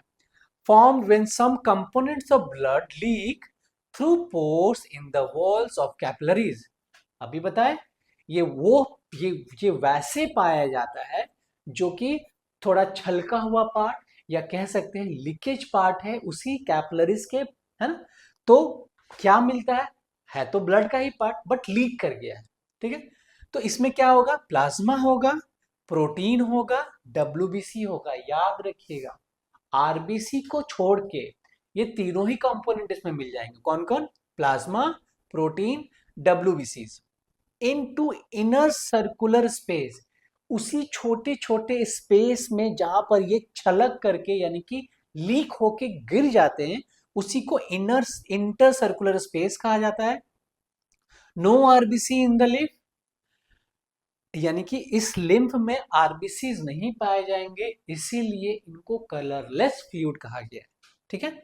अब प्रॉपर्टीज ऑफ लिम्फ, लिम्फ का प्रॉपर्टीज क्या है, क्या ये होता है, contains less protein than blood, blood से कम प्रोटीन होता है। ऑब्वियसली यार लीकेज है, ब्लड तो पूरा का पूरा फुल एडवांटेज लेके ब्लड का प्रोटीन जा रहा है, बट ये लीकेज पार्ट है तो लीकेज पार्ट में कितना ही आएगा, छोटा ही छोटा, थोड़ा ही थोड़ा आएगा। वही कहा जा रहा है contains less protein than blood, carries digested and absorb fat from the intestine.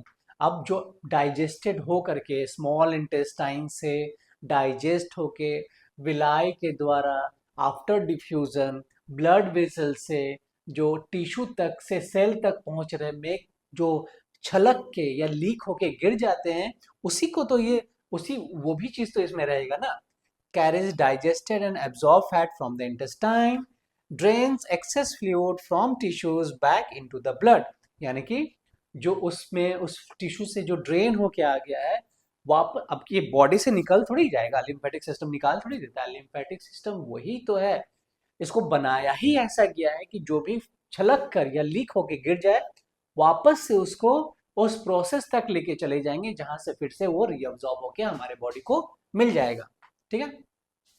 Lymph vessels are spread throughout the body, यानी कि जो लिम्फ वेसल्स है ये उसी पूरे बॉडी तक भरा पड़ा है, ठीक है। ये हो गया। अब आते हैं हम लोग ह्यूमन का एक्सक्रीटरी सिस्टम, यानी कि लिम्फेटिक सिस्टम समझ गए। इस मतलब हम लोग देख लिए क्या, हम लोग ट्रांसपोर्टेशन समझ लिए। ट्रांसपोर्टेशन में क्या था, सर्कुलेटरी सिस्टम, सर्कुलेटरी सिस्टम में क्या था, हार्ट था, ब्लड वेसल्स था, ब्लड था। उसके बाद आता है लिम्फेटिक सिस्टम। पूरे अच्छे से इसको पॉज कर करके वीडियोस को देख लीजिएगा, बहुत अच्छे से समझ में आएगा, एक भी क्वेश्चन नहीं छूटेगा। अब आता है पार्ट एक्सक्रीटरी सिस्टम का। एक्सक्रीटरी सिस्टम भी बहुत आसान है, देख लेते हैं। एक्सक्रीटरी सिस्टम यानी कि वो पार्ट जो अब हमारे बॉडी को उसकी जरूरत नहीं है, यानी कि वो एक वेस्ट है, अब नहीं रिक्वायरमेंट है बॉडी को। तो इस एक्सक्रीटरी सिस्टम ह्यूमन में क्या आता है, किडनी आते हैं, वेना कावा आता है। अब देखो वेना कावा याद है, when when when blue blood, यानी कि ये CO2 लेके जा रहा है, CO2 लेके जा रहा है। ये है आउटा, आउटा यानी कि मेन आर्टरी जो रेड है, अब रेड है इसका मतलब ऑक्सीजनेटेड ब्लड लेके आया, तो ऑक्सीजनेटेड ब्लड लेके आया। ये जो बीन शेप लाइक का किडनी बना हुआ है इसी में क्या हो गया, किडनी क्या काम करता है, किडनी छानता है, किडनी एक छलनी है, समझे। तो किडनी का काम है छानना, छानने पे जो भी इम्प्योरिटीज होता है ये वापस वेना कावा से चला जाता है। यानी कि ये इस तरीके से होता है कि पता ही नहीं चला कि कब लंग्स से हार्ट पे आया और हार्ट से किडनी के थ्रू होते हुए फिर लंग्स पे चला गया। तो ये बहुत ही यूनिक एक प्रोसेस है। The process of removal of toxic waste from the body is important, this removal is called excretion, यानी हमारे बॉडी से ये टॉक्सिक चीज का निकलना बहुत ज्यादा जरूरी है, ये बहुत इंपॉर्टेंट है, इसी रिमूवल को कहते हैं excretion. This biological process by which the harmful waste containing nitrogen are removed from the body is called excretion, यानी कि वो नाइट्रोजनस वेस्ट, वो यूरिया, वो एक्सेस जो चीज हमारे बॉडी के अंदर आ चुका है उसका इसी एक्सक्रेशन प्रोसेस से निकलना जरूरी है। तो major waste product produced by the human body क्या क्या होता है हमारा आफ्टर रेस्पिरेशन देखेंगे हम लोग, एक कार्बन डाइऑक्साइड होता है और एक यूरिया होता है, यानी कि एक वही है किडनी छान करके यूरिया, यानी कि किडनी छाना, किडनी पूरा प्योरीफाई किया, जो यूरिया है वो क्या, इसी यूरेटर से, यानी कि ये दो ट्यूब जो किडनी से लगे रहते हैं, ये इनको यूरेटर कहते हैं, है ना, यूरेटर कहते हैं। और ये यूरेटर यूरिनरी ब्लैडर से कनेक्टेड होता है, यूरिनरी ब्लैडर। और यार बहुत जोर की सुसु आई है, ये नर्वस सिस्टम से कंट्रोल होता है, याद रखिएगा, यूरिनरी ब्लैडर नर्वस सिस्टम से कंट्रोल होता है, इसीलिए हम लोग इसको रोक के होल्ड करके रखते हैं, और एक ऐसा समय आता है जो अब नहीं हो पाएगा, तो यही नर्वस सिस्टम हम लोग को ऑर्डर देता है, अब जाके पी करो, यानी कि यूरिन बाहर निकालो। और यूरिन बाहर किससे निकलता है, यूरेथ्रा से। तो ये सिस्टम नर्वस सिस्टम से कंट्रोल होता है, याद रखिएगा, ये वैसे किसी से कंट्रोल नहीं होता है। और ये दो बीन शेप का किडनी है, किडनी आफ्टर फिल्टर करके इसी लॉन्ग ट्यूब से कनेक्टेड होता है जिसका नाम है यूरेटर, और ये यूरेटर यूरिनरी ब्लैडर से कनेक्टेड होता है, और आफ्टर जो लास्ट हम लोग पी करते हैं वो इसी यूरेथ्रा से करते हैं, है ना, आगे समझते हैं। तो ये जो जो किडनी छानता है, छानने पर क्या क्या मिलता है, रेस्पिरेशन के बाद एक CO2 मिलता है, और किडनी क्या करता है, यूरिया जो हमारे शरीर को अब नहीं चाहिए वो भेजता है। तो carbon dioxide produces a waste by the oxidation of food during respiration, बता ही दिए। रेस्पिरेशन जब करते हैं तो उससे वो निकलता है, it remove by the lungs, यानी कि ये लंग्स से फिर से रिमूव होता है, रिमूव बाय द लंग, यानी कि उस वहां से ये बार बार ये प्रोसेस चलता रहता है, डीऑक्सीजनेटेड ऑक्सीजनेटेड ब्लड। अब यूरिया कैसे निकलता है, it is produced as a waste by the decomposition of unused protein in the liver, यानी कि लीवर में अनयूज्ड प्रोटीन होता है, उसी को लीवर से बाहर निकालता है, यानी कि ये जो यूरिया है जो अब यूज नहीं है हमारे शरीर को, वो निकालता है। It is removed by the kidney, और यही वो अनयूज्ड जो प्रोटीन है जो अब हमारे शरीर को नहीं चाहिए, ये किडनी का काम है इसको फिल्टर करना। Removal of these waste is important because of their accumulation in the body is poisonous, अगर ये नहीं निकलेगा हमारे बॉडी से तो ये एक्ट एज अ पॉइजन करेगा, और हम लोग को पता ही है कि पॉइजन कैसा होता है, पॉइजन बहुत ही हार्मफुल होता है हमारे लिए, तो इसका निकलना बहुत ही जरूरी है। ठीक है, आगे देखते हैं।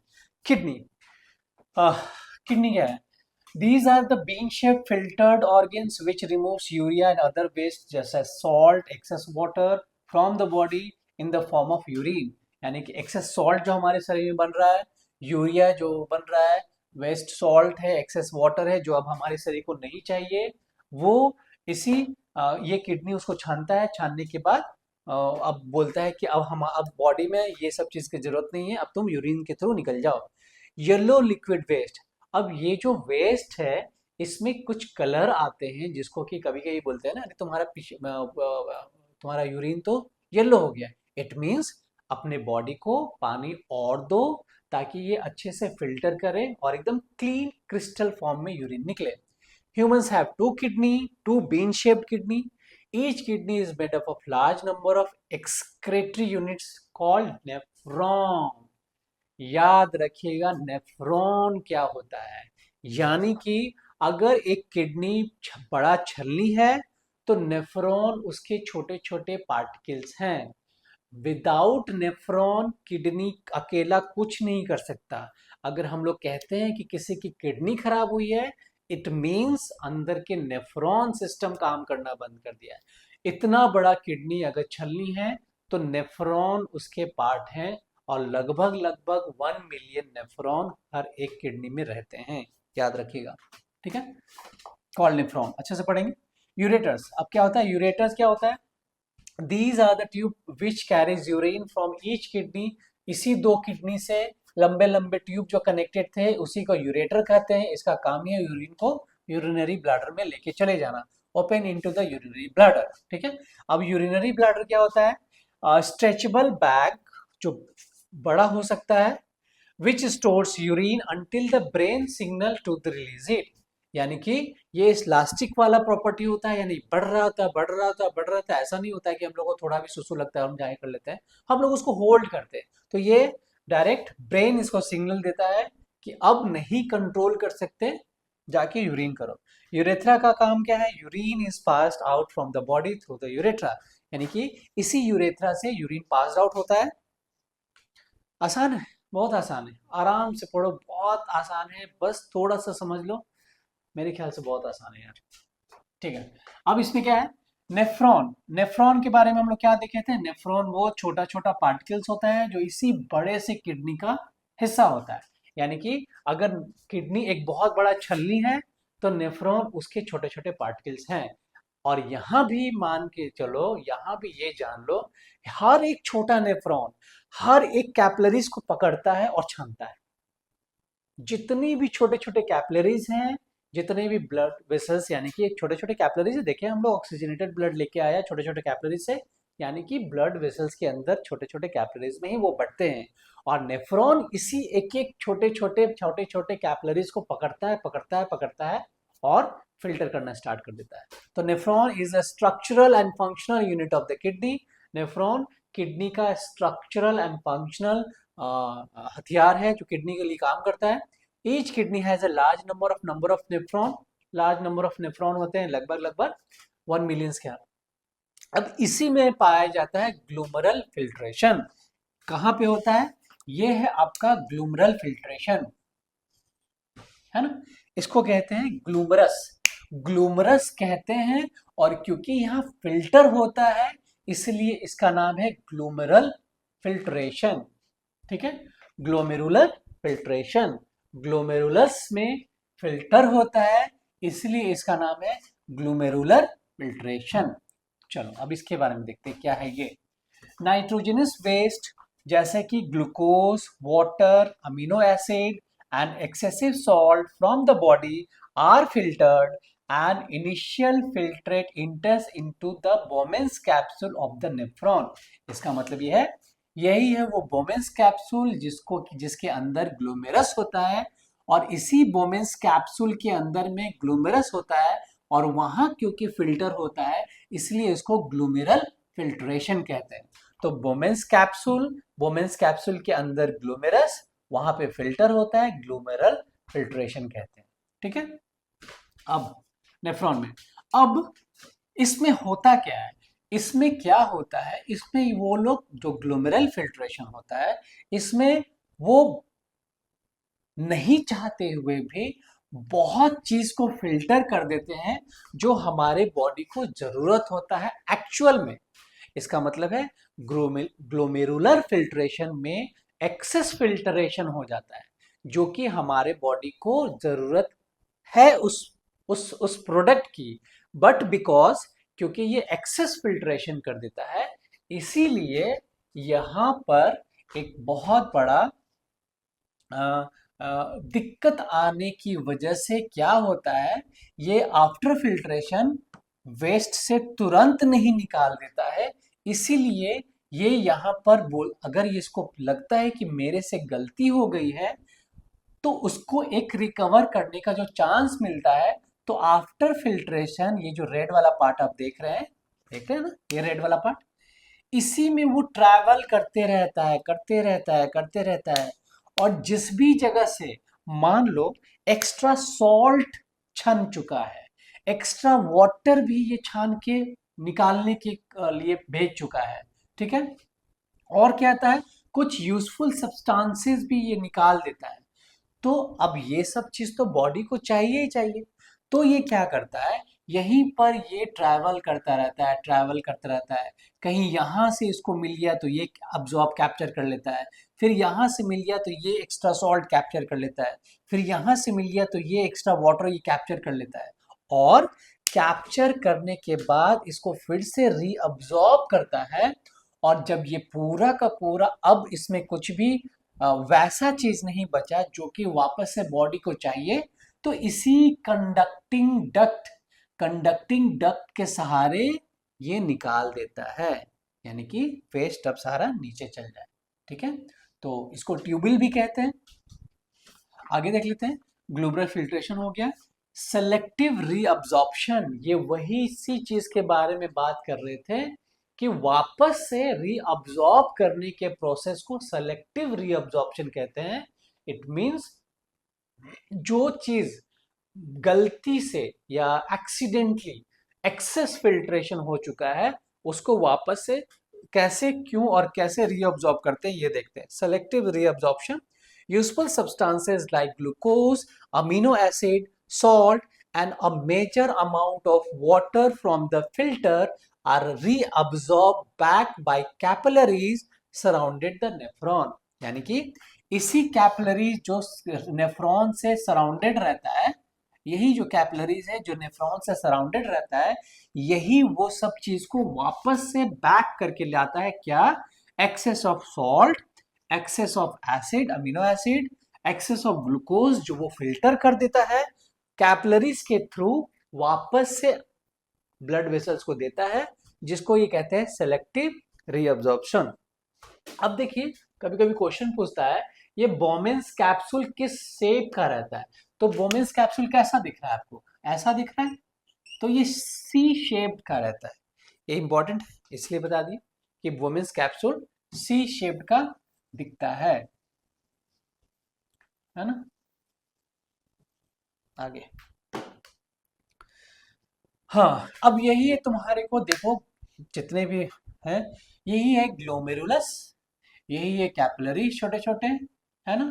ब्लड लेके आए हैं, आरबीसी आया है, इसका मतलब मेन वेन से आया है, सॉरी मेन आर्टरी से आया है, जिसका क्या अरोटा है वो रेड ब्लड लेके आया है। यहीं पर फिल्टर होता है, देखिए सी शेप का बना हुआ है, सी शेप का बना हुआ है, यहीं पर फिल्टर होता है, इसलिए इसको ग्लोमेरुलस फिल्ट्रेशन कहते हैं। और इसी का नाम है बोमेन्स कैप्सूल। और ये कैसा होता है? तो सी शेप का होता है। देखते हैं, अब होता है इसमें ट्यूबुलर सिक्रेशन। ट्यूबुलर सिक्रेशन क्या होता है? Urea, extra water and salt are secreted into the tubules which open up into the collecting duct and then into the ureter। ये क्या है? ये वही है, देखिए, है ना। वापस से इस कंडक्टिंग डक्ट में जाने के पहले से ये जो ट्यूबुल होते हैं, यही उसको वापस से रीअब्सॉर्ब करता है, जो कि अनवांटेड या एक्स्ट्रा वेस्ट हो गया है, यही वो ट्यूबुल इसको कनेक्ट करता है। तो वही है, urea, extra water, salt are secreted into the tubule which open up into the collecting duct and then into the ureter.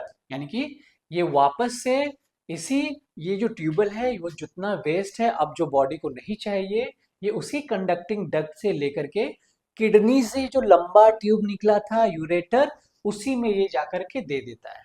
क्यों? अब वो ट्यूब यूरेटर जो है वो क्या करेगा, इस वेस्ट को जो अब जरूरत नहीं है हमारे बॉडी को, वो यूरिनरी ब्लैडर में जाके बोलेगा तुम जाके स्टोर हो जाओ, ठीक है। उसके बाद यूरेथ्रा से वो निकल जाता है। अब ग्लोमेरस क्या होता है? Cluster of blood vessels. ये जो ग्लोमेरस है ये ब्लड वेसल्स का क्लस्टर है, देख रहे हैं बहुत सारा ब्लड वेसल्स है, ब्लड वेसल्स है, तो क्लस्टर ऑफ ब्लड वेसल्स है ग्लोमेरस। वुमेन्स कैप्सूल क्या है? इस जो सी शेप का है ये है वुमेन्स वुमेन्स कैप्सूल, ना कि वुमेन्स कैप्सूल, इसको वुमेन्स कैप्सूल बोलते हैं। इसका क्या है? Cup shaped, C shaped cup shaped structure in each nephron that surrounds glomerulus and collect the फिल्ट्रेट्स।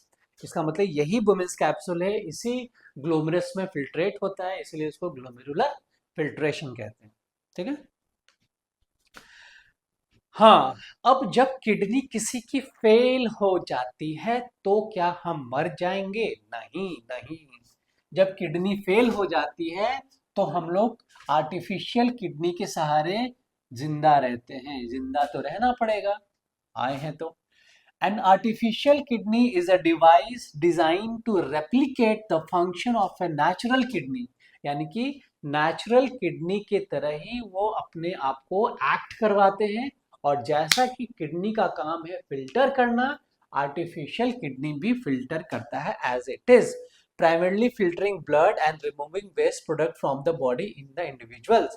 यानी कि जिस किसी को भी वैसे ये आर्टिफिशियल किडनी लगाने की जरूरत ना पड़े, बहुत पेनफुल होता है, और लगभग लगभग आदमी बेड पे रहता है और एक मेरे ख्याल से जिंदा लाश बन के चला जाता है, क्योंकि कब इनको जरूरत पड़ जाएगी उस मशीन की कोई नहीं जानता। इसलिए वो नौबत किसी को ना आए, किसी को आर्टिफिशियल किडनी की जरूरत ना पड़े। लेकिन अगर किसी की किडनी खराब हो ही गई है तो यही वो एक लास्ट होप है। इसको कहते हैं डायलिसिस भी, डायलिसिस भी कहते हैं आर्टिफिशियल किडनी को। ठीक है। These devices can be broadly categorized as a wearable, implanted, or bio-artificial, each offering different approaches to the main managing kidney disease। यानी कि किडनी डिजीज को मैनेज करने के लिए जो भी एक्चुअल किडनी का काम होता है यहाँ भी वैसे ही होते हैं, बट इसमें कोई नेफ्रॉन अलग से नहीं होता है, वुमेन्स कैप्सूल नहीं होते हैं, और ग्लोमेरल फिल्ट्रेशन नहीं होता है, कोई भी सेलेक्टिव रीअब्जॉर्प्शन नहीं होता है। ठीक है। आर्टिफिशियल किडनी कैसे वर्क करता है, आर्टिफिशियल किडनी के बारे में देख लिए क्या करता है। जस्ट लाइक किडनी की तरह काम करता है, ये भी रिमूविंग ऑफ वेस्ट प्रोडक्ट करता है जैसा कि किडनी करता था। अब ये वर्क कैसे करता है आर्टिफिशियल किडनी। अब आर्टिफिशियल किडनी वर्क करेगा हेमोडायलिसिस। हेमोडायलिसिस क्या है? A common method used in the artificial kidney where blood is pass through a filter to remove waste and excess fluid. यानी कि ये भी एक हेमोडायलिसिस भी एक मेथड है जिसमें कि ब्लड को पास करना होता है उस मशीन से, और जितना भी वेस्ट होता है यानी कि आर्टिफिशियल किडनी से पास करना होता है, और जो भी वेस्ट होते हैं उसको रिमूव करता है, एक्सेस फ्लूइड को रिमूव करता है बॉडी से। ठीक है। एक और टर्म है bio artificial kidney. These devices में use living kidney cells to perform specific function such as filtering, toxins and regulating electrolytes. यानी कि ये वो किडनी है जो कि रेगुलर किडनी की तरह परफॉर्म करता है, और देखिए बायो रेगुलर किडनी की तरह परफॉर्म करता है, और फिल्टरिंग टॉक्सिक यानी कि जो भी हम लोग के इसमें पॉइजनस सब्सटेंसेस उसको ये करता है। अब लास्ट आ गया आपका एक्सक्रेशन इन प्लांट। अभी हम लोग देखे एक्सक्रेशन इन ह्यूमन बीइंग, जैसे कि किडनी। अब किडनी जब काम करना बंद कर देता है तो आर्टिफिशियल किडनी देखे, हेमोडायलिसिस देखे, क्या होता है। अब है एक्सक्रेशन इन प्लांट। प्लांट का एक्सक्रेशन बहुत सिंपल है, बहुत आसान है, और इससे लगभग लगभग क्वेश्चन भी आता है कि एक्सक्रेशन इन प्लांट का क्या मतलब है। एक्सक्रेशन जो अब प्लांट को भी जरूरत नहीं है तो अब कैसे वो बाहर निकाल देगा। ठीक है। Plants get rid of the waste product in the following manners. किस किस मैनर्स में? Gaseous waste like CO2 and O2 are expelled from the stomata. यानी कि उसके एरियल सरफेस पे जो लीफ है वहां स्टोमाटा है, वहां से वो CO2 एंड O2 को रिलीज कर देता है। ठीक है, स्टोमाटा से। Water vapour from the leaves through the transpiration. अब याद रखिएगा ट्रांसपीरेशन था वो प्रोसेस जो वाटर वेपर रिलीज होता है बाय द प्रेजेंस ऑफ सन। सन से ये वाटर वेपर रिलीज कर देता है, और क्योंकि इसको वापस से वाटर चाहिए होता है तो ये अपने पूरे स्टेम को ऑर्डर देता है खींचने का, और तभी रूट प्रेशर भी वहां एक्ट हो जाता है। रूट भी नीचे से रूट से प्रेशर देता है वाटर को ऊपर ले जाने के लिए, और ऊपर ट्रांसपिरेशन फोर्स भी लगता है, तो रूट का काम बहुत आसान हो जाता है। यानी कि उस समय एट एट डे जब धूप रहते हैं, सन रहते हैं, तो ट्रांसपिरेशन फोर्स एक्टिव हो जाते हैं, यानी कि ज्यादा हो जाते हैं रूट प्रेशर से। ठीक है। और रात में, नाइट में जब सन नहीं होता है तो ऊपर के एरियल सरफेस पे एवापोरेशन नहीं होगा, तो उस समय at night root pressure high होता है ट्रांसपिरेशनल फोर्स से, याद रखिएगा। बट जब सन आ जाता है, धूप निकल आती है, ऊपर एवापोरेशन होने लगता है, ऊपर पानी का लॉस होने लगता है, तो इसी ट्रांसपिरेशनल फोर्स का रिक्वायरमेंट बढ़ जाता है, वो ज्यादा एक्टिव हो जाता है, और वो रूट प्रेशर की कोई जरूरत नहीं होती है। वो ऐसे ही जैसे हम लोग स्ट्रॉ लगा के पानी खींच लेते हैं वैसे ही वो पानी खींचता है, तो उस समय दिन में रूट प्रेशर कम हो जाता है, ट्रांसपिरेशनल फोर्स ज्यादा हो जाता है, और रात के समय ट्रांसपिरेशनल फोर्स नहीं होता है, इसलिए रूट प्रेशर ज्यादा हो जाता है। ठीक है। Water vapour from the leaves through the transpiration, तो ये होता है। Solid waste stored in the plants body through shedding of leaves, peeling of bark. इसका मतलब ये है कि कैसे ट्रांस एक्सक्रेशन ऑफ इसमें प्लांट्स में कुछ कुछ लीफ भी है जो उसमें एक्स्ट्रा ऐड की हुए रहते हैं। अब देखो, प्लांट तो है एक स्टेशनरी ऑब्जेक्ट, स्टेशनरी बॉडी, इसका मूवमेंट ज्यादा नहीं होता है। अगर मूवमेंट ज्यादा नहीं होता है तो इसको एनर्जी की इतनी जरूरत नहीं होती है जितने कि हम ह्यूमंस को होती है। ठीक है, तो कुछ ऐसे लीफ जिसमें क्लोरोफिल नहीं है वो अभी भी टंगे हुए, तो इनको मूव मूव की जरूरत भी नहीं होती है। कुछ क्या बोलते हैं उसको, अ, अ, चलने फिरने की भी जरूरत नहीं होती है ना। तो इसमें, हाँ, इसमें वही चीज है। Some waste are excreted by the plants in the solid soil around them, यानी कि सॉइल के इर्द गिर्द भी कुछ वेस्ट का रिलीज हो जाता है, जो कि हम लोगों को कभी कभी देखने को मिलता है। एक्चुअली में जो फार्मर होते हैं उनको इसके बारे में ज्यादा पता होता है कि कैसा कैसा वेस्ट निकलता है ना। अब तो यहां तक हो गया। अब इसी में आता है जाइलम आता है और फ्लोएम आता है। जाइलम का काम क्या है? जाइलम एक यूनिडायरेक्शनल होता है जिसका कि रूट प्रेशर से बस वाटर को ऊपर लेके जाना होता है। फ्लोएम का काम क्या होता है? फ्लोएम का काम होता है डबल डायरेक्शन में, यानी कि वो जिस प्रोसेस, यानी कि लीफ, है ना, फ्लोएम, फ्लोएम यानी कि लीफ का पार्ट, जहां पे खाना बन रहा होता है उसको लीफ से अपने अपर सरफेस पे भी पहुंचाना होता है और अपने रूट तक पहुंचाना होता है खाने को। तो उसमें यूनिडायरेक्शनल नहीं काम करेंगे, उनको बाई डायरेक्शनल काम करना होता है, यानी कि उनको ऊपर भी जाना होता है और नीचे भी जाना होता है।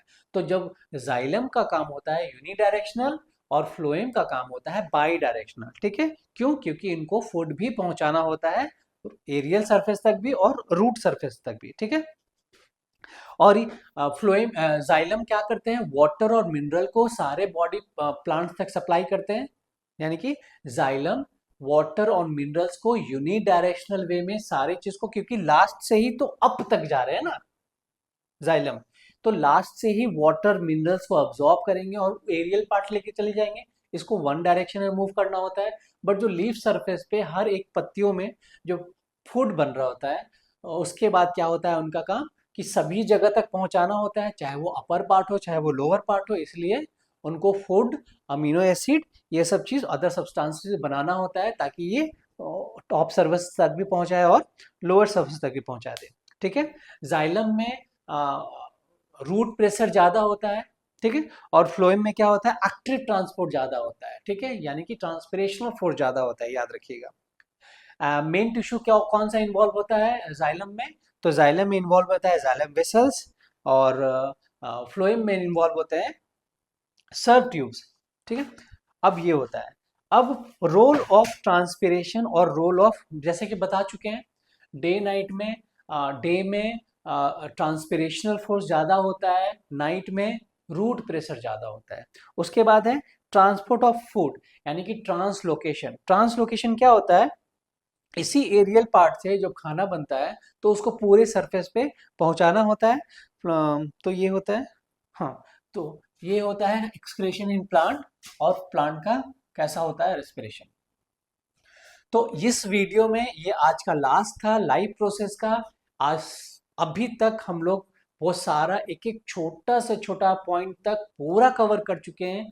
इस पूरे वीडियो को अगर आपके पास रिवीजन का टाइम हो, ऐसे तो बहुत सब्जेक्ट है आपके पास, बट फिर भी किसी भी टीचर से, किसी भी स्कूल से सबसे ज्यादा इंपॉर्टेंट होता है कि आप कितना देर रिवीजन करते हैं। Revision makes you more clever, more accurate, यानी कि अगर आपको एग्जाम में अच्छा परफॉर्मेंस देना है तो आपका खुद का सेल्फ स्टडी रिवीजन इंपॉर्टेंट है। याद रखिएगा, हर एक चीज के लिए आप ही को लगना है। टीचर का काम है बस पढ़ाना, समझाना और निकल जाना। याद आपको रखना है, रिवीजन आपको करना है, एग्जाम का प्रेशर भी आपको झेलना है, एग्जाम तक भी आपको जाना है, उस 3 घंटे में सारा कुछ लिखना भी आपको है। तो 99% मेहनत आपको ही करना है। इसलिए जब रिजल्ट आता है तो टीचर की इतनी वाहवाही नहीं होती है, क्योंकि स्टूडेंट वो एक्टिव मेंबर होते हैं जो इन सब चीज को इतनी